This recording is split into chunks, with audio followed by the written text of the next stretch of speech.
Hi, everyone. Welcome back. For those new, we've been diving into each of the letters in TEAM.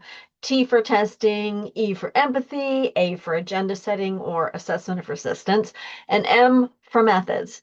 Today, we're diving into the very last step in A or agenda setting, and that is how to choose methods in TEAM CBT, or TEAM as I like to call it, because we're going to learn today there's a lot more methods than just typical CBT.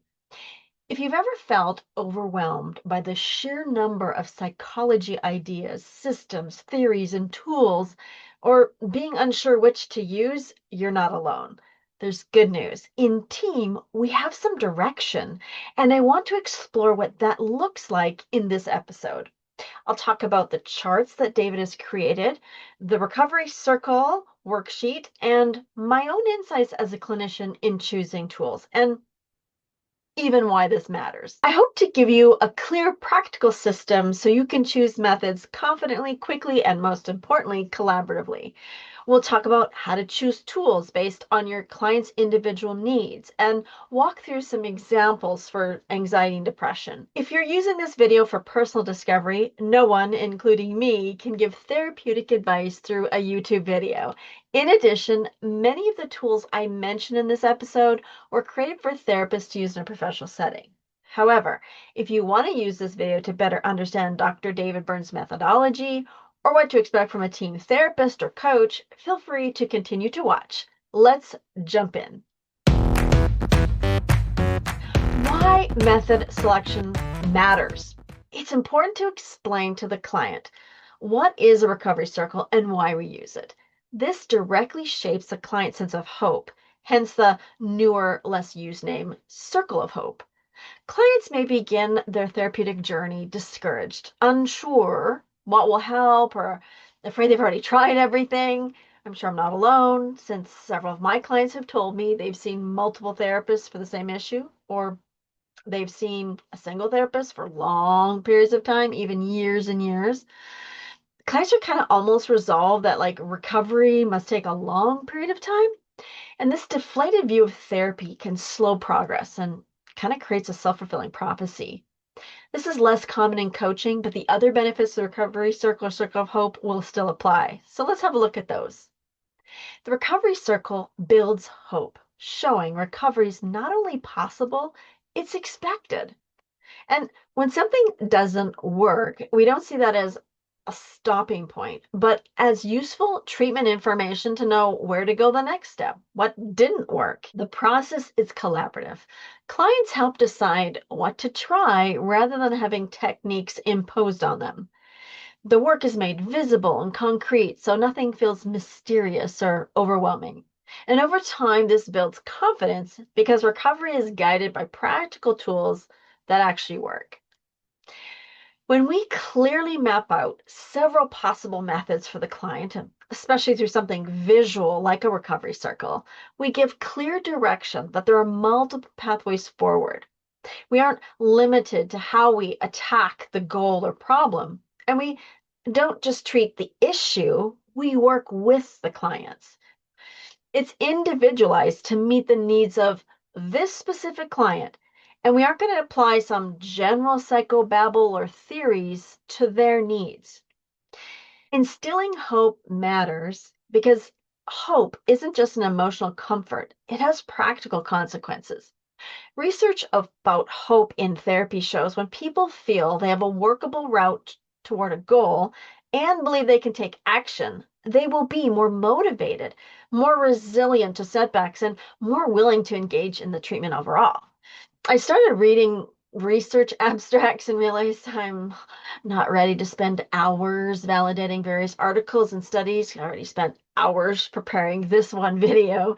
So whenever I say research or studies, just kind of keep that in mind. So interventions that increase hope can improve adherence, even when there's demanding context such as chronic illness or complicated stress. Clients who feel hopeful, they're more willing to try new strategies, take risk, and stay invested long enough to benefit from the work. In psychotherapy as well as coaching, homework compliance is like strongly associated with better outcomes. And anything that increases a client's willingness to follow through including boosting hope, helps reduce process resistance and keeps us moving forward with our client. When we take time to choose methods intentionally and show clients why those methods might help, we're doing more than organizing our work, which has benefits of its own. Organization is important.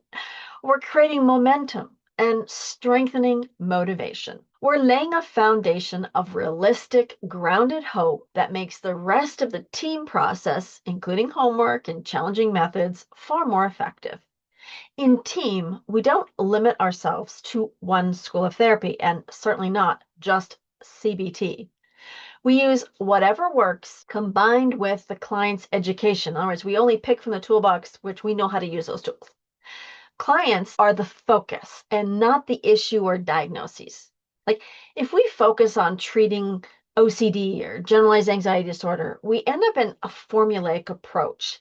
Even with modalities that don't seem formulaic at all, like psychodynamic or attachment theory, because what ends up happening is we form a concept of like this is the process, and we start to follow this process rather than using whatever works for this particular client. It might be some tools from CBT, it might be tools from psychodynamic or cognitive. Well, it's CBT, but you get the idea. We want a customized approach for the client as they are a person and not just the presenting problem. So that means we need a systematic way to decide what we're going to try, because we've just opened the doors to hundreds of tools, right? Like, where do we start?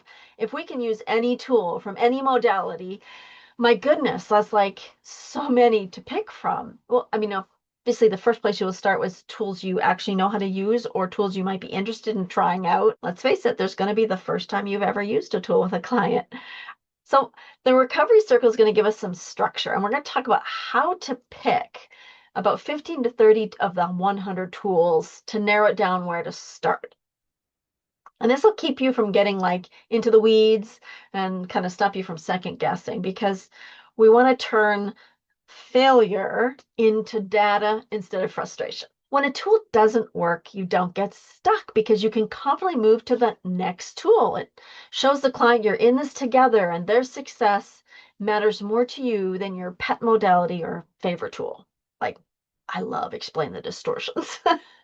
And I use that with every client just about. But if it's not working, we move on. So let's look at when to use the recovery circle. This is the last part of agenda setting. So if you look at the list here, we've got kind of outlined sort of the assessment of resistance. So I use agenda setting and assessment of resistance interchangeably. Agenda setting is the older language, and I prefer it, maybe because I'm older. Anyway, assessment of resistance is also correct. The A in TEAM. If you want to learn more about that, just see our previous 2 episodes. So after you do the positive reframing and process resistance, we ask the client to pick one specific negative thought off their daily mood log. For habits and relationships, we'll jump straight into creating a recovery circle. We skip the pick a thought step. More on that in another episode. Okay, so here's how it's done. So we pull out a worksheet from David's therapist toolkit, or you can just draw a circle. Write the negative thought the client chose in the center of the circle. And then we're going to surround it with about 15 to 30 methods you think might help. And you can ask the client to chime in here. Now, you might be thinking, but the client doesn't know all these methods. Like, how are they going to pick? Well, that's true. I mean, I'm usually getting a client to be reading some of David's books and materials. So at this point, usually they've read at least up to chapter 4 or 5 in When Panic Attacks, and at least chapter 3 or 4 in Feeling Great. So they've seen a couple of methods, and most clients will kind of move around. I'll actually just give them the list and ask them, does any of these sound interesting to you? And kind of help them pick that way. But you can also they can be watching you as you pick, and you kind of describe a little bit. I do move through it pretty quickly. I don't describe every tool in detail, but again, this process is giving the client, inspiring them some reassurance, right? So we'll talk more about which methods to pick later in this video.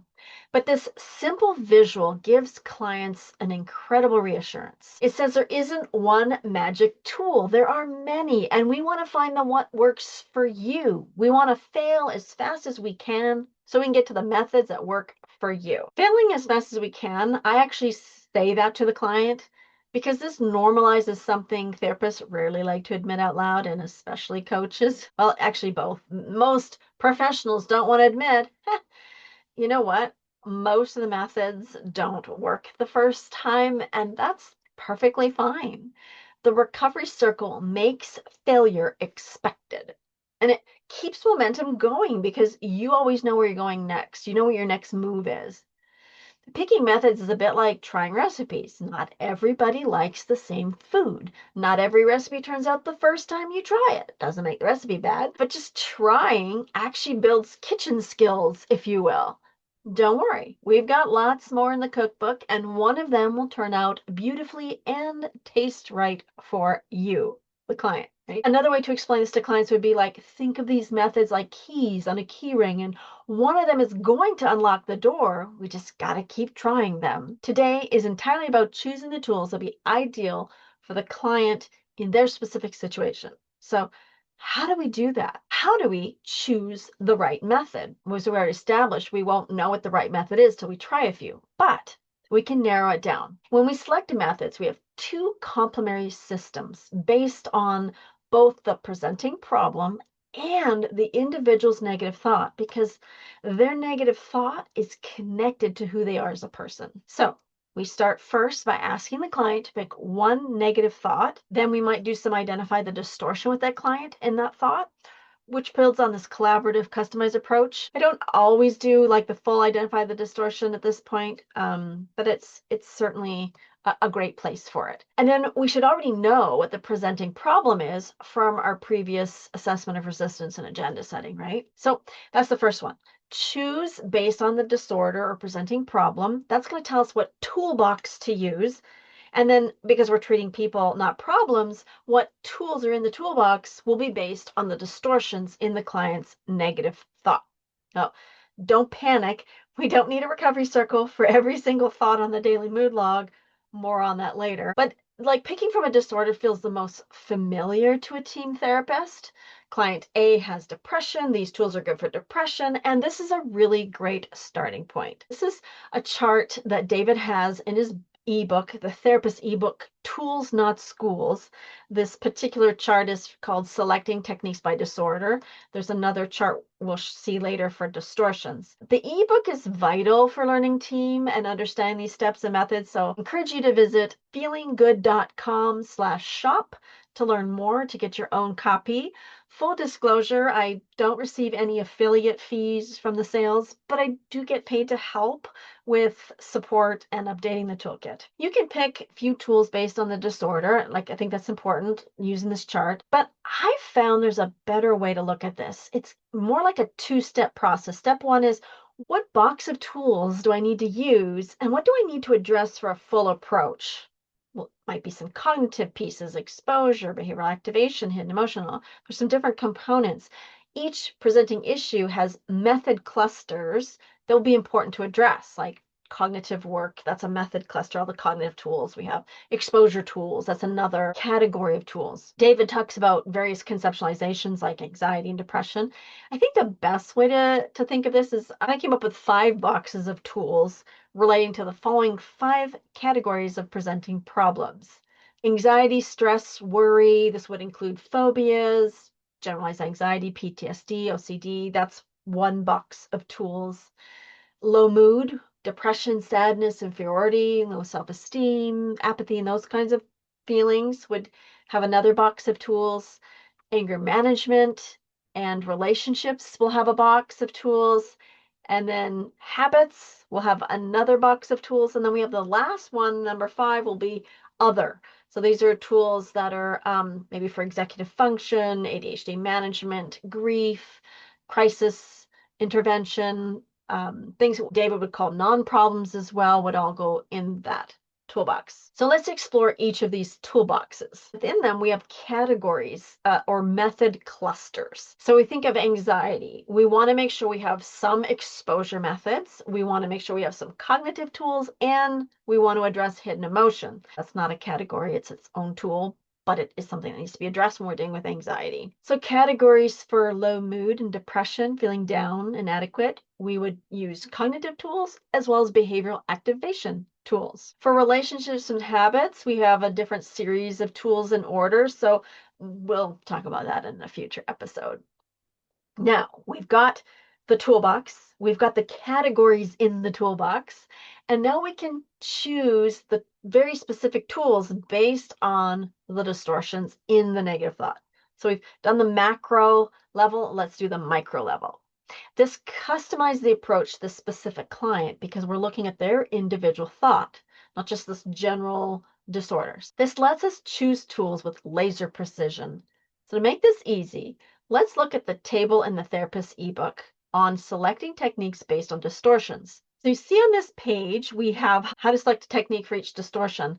So down the left side is the distortion. And then if you follow along the row of and go through the columns, that's the different various techniques. And David's even categorized. Remember, I talked about these clusters on the top. So I'm not going to read this all in full detail. I highly recommend you just get this and kind of take your time with it. But this is a great handy chart that can help you pick the right tools. Another way to find the very specific tools is to use the 101 Methods cheat sheet that I created. I'll put a link in the description, and it's in the therapist toolkit. So if you're a coach or therapist, I highly recommend getting both the ebook and the toolkit because you're going to need the toolkit for licensing to use any kind of worksheet. But let's kind of dive in a little bit deeper to how this might work for you and look. So let's have a look on the screen here. This is the title up there, the 101 Methods Cheat Sheet for Recovery Circle. I just sort of took a little snapshot of this. There's a couple pages here, but you'll notice there's the title. So explain the distortions or distortion crusher. And then see the highlighted portion says what distortions to use it for. And in this case, explain the distortions is for all distortions, much like identify the distortions. That's also for all distortions. Over on experimental technique, it's for fortune telling, mind reading, emotional reasoning. So there's some abbreviations here. If this is all Greek to you, you're not alone. It's one of the hard things about doing a YouTube video and trying to explain. There's so much in TEAM.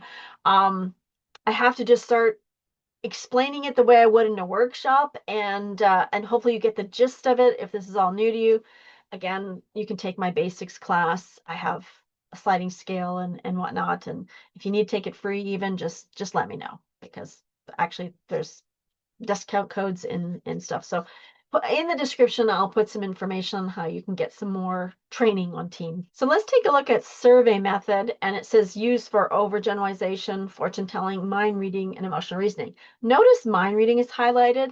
That's because it's a particularly good method for that distortion. So sometimes they're highlighted, sometimes they aren't. You'll also just find, you'll start to learn these intuitively as you continue to use TEAM. Okay, let's make this a little more relevant so you can see how it looks in practice. So here's some quick examples. Negative thought, I'm a loser. This has several distortions, including all or nothing, labeling, overgeneralization, emotional reasoning. For all or nothing, we might pick examine the evidence, shades of gray. Labeling, double standard, or worst best average are great tools. Overgeneralization, and we can use be specific.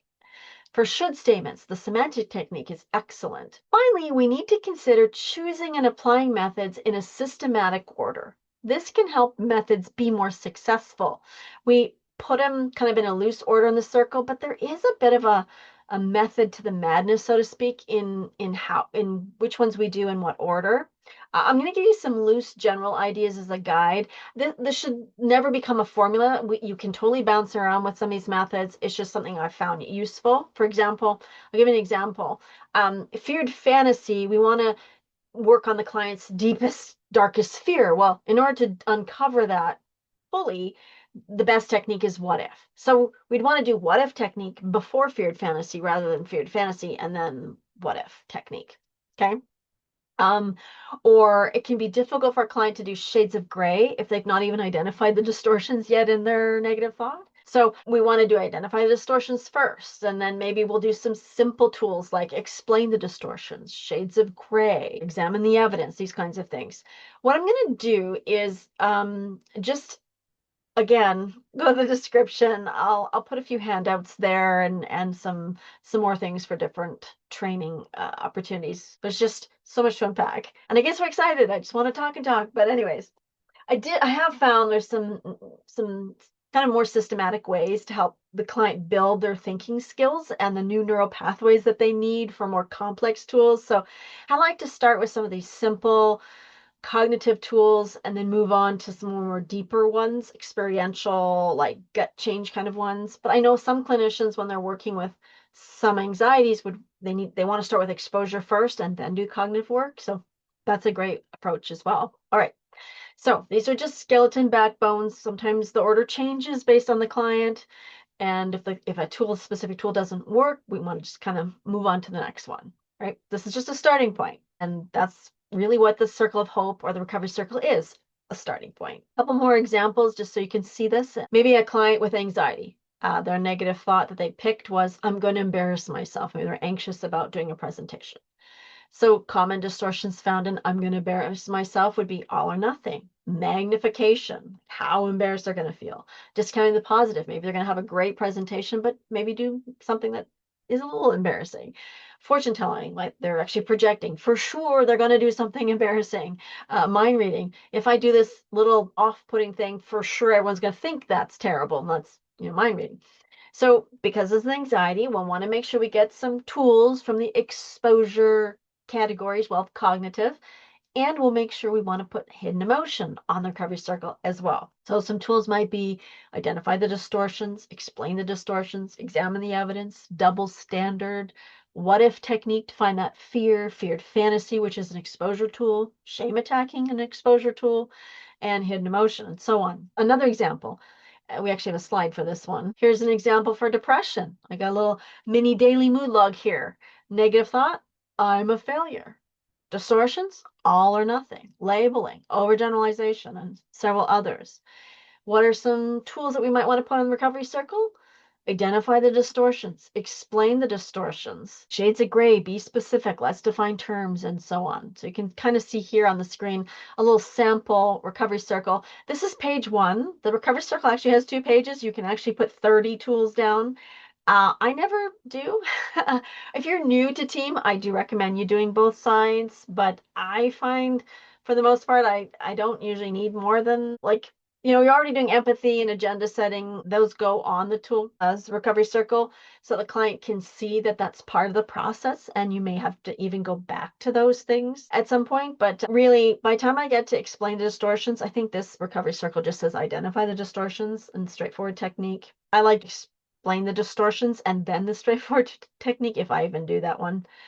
So I'm getting really specific now, but I'm just trying to give you some direction in terms of I'd say over 50% of my clients, I only need to get to that second tool, explain the distortions, and usually we're making progress, but there's some nuances to that particular method that I'm pulling on some other tools and just the way that I approach it, much like David and much like you as you continue to do this kind of work.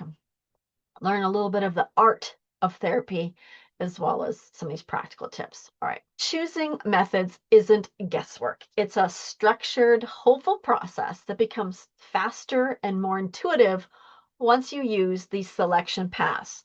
1, presenting problem. What's the bucket of tools? What's the toolbox? And then identify the distortion. It's going to be distortion appropriate. And that makes it very individualized, customized to this specific client. In the next video, we'll walk step by step through how to deliver any TEAM CBT method using a 7-step framework and why methods fail. I'll see you there.